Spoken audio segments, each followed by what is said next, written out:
Hey, so somebody asked for more examples of completing the square, so I chose three unique examples. Most of them will be in this form, and when I say this form, I mean we have an a value in front that's clearly not a 1, one that's a negative 1 for the a value, and another is just one like that, okay, with an a value of 1. So I'm going to show you all three examples. Okay, so with this first example, to complete the square, now again, what is the purpose of completing the square? The purpose of completing the square is simply to get it into this form, okay? And what is the purpose of getting it into this form? The purpose is to tell us what the vertex is directly. Okay, whatever these values are, the h and the k, that's your vertex. And what is the vertex? Either the low point or the high point. That is the only reason we complete the square, okay? Because in this form, can you tell what the vertex is? No. Can you factor it? You can try. Those numbers are big. But by factoring it, you get the x-intercepts, which, yes, you can use those x-intercepts to find the vertex, but sometimes that's more work. So let's go ahead and complete the square. So our first job is to recognize what that a value is. So in this case, it's a 4. Excuse me. Now knowing that's a 4, that means I need to factor this. That means I know my a value is going to be 4, no matter what. Okay? My a value is going to be 4. Now, once I'm in here, well, since I factored out the 4, all that's left here is x squared. And since I factored out the 4, it's another way of saying I'm dividing out the 4. 24 divided by 4 is 6, plus 6x. And then I'm going to add and subtract a number. Add, subtract. And what is that number? It's whatever, excuse me, whatever half of 6 is squared. So plus 3 squared minus 3 squared. Okay? Plus 41. Now, I need to bring that 3 squared out. Okay? So now I'm just going, the next step, y equals, in fact, I could finish it all up here. 4, copy that down, x, copy that down, plus half of 6, 3, close that, squared. Now, to bring this negative 3 squared out, which I know is negative 9, because 3 squared is 9, so I have negative 9 times 4, so negative 9 times 4, which is a red, so you can see where the 4 came from. Negative 9, this was supposed to be red too.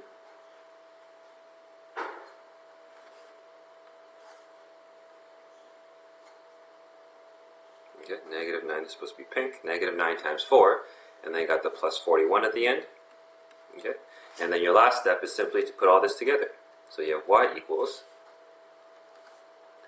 4, bracket, bracket, x plus 3, x plus 3 squared, and then negative 9 times 4 is negative 36. Negative 36 plus 41 is 5.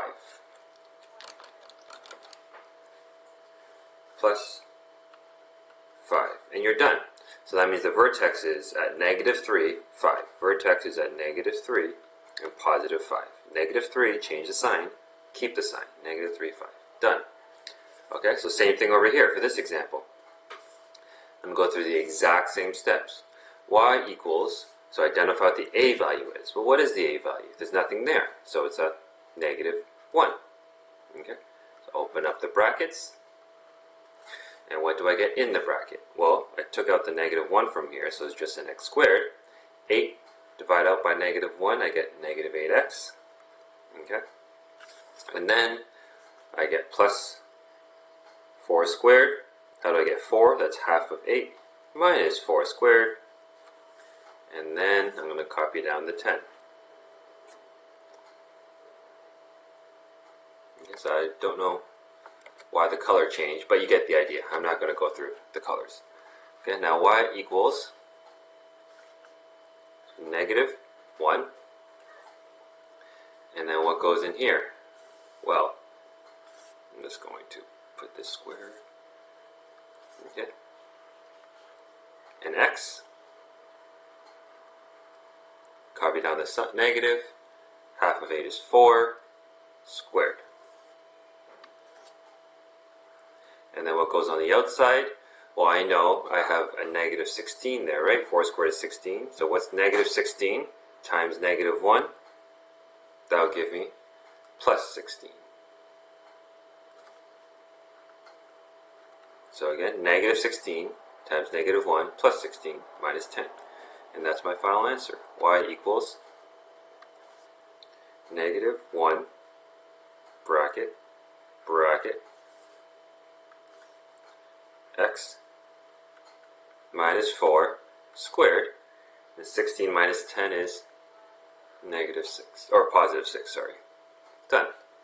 Yeah, so your vertex here is 4 and 6. Okay, one more example. This one down here. Now, exact same thing. Okay, oops. Y equals, now I'm going to factor out a 1.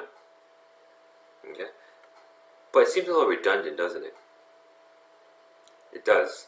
But I'm still going to do it anyways, just so there's consistent steps that you can follow whenever you're factoring the square. Or sorry, completing the square, not factoring the square. Okay. So same thing, I factored out a 1. Well, if I took out a 1, I just have x squared. 5 divided by 1, that's just plus 5. Plus 5x. And then half of 5 is 2.5, so 2.5 squared minus 2.5 squared. And then plus 6. Okay? And then here we have y equals 1. Copy that down, x. Copy that down, plus half of 5 is 2.5 squared. Now this is negative 2.5 squared, which is 2.5 times 2.5 is, this is negative 6.25. Negative 6.25 times 1 is just negative 6.25. And then plus 6. And that's our final answer. X plus 2.5 squared, negative 6.25 plus 6 is negative 0.25. And you're done. Okay, so hopefully that clears things up. If you want more examples, let me know. I'll be more than glad to record more videos for you. Yeah, take care.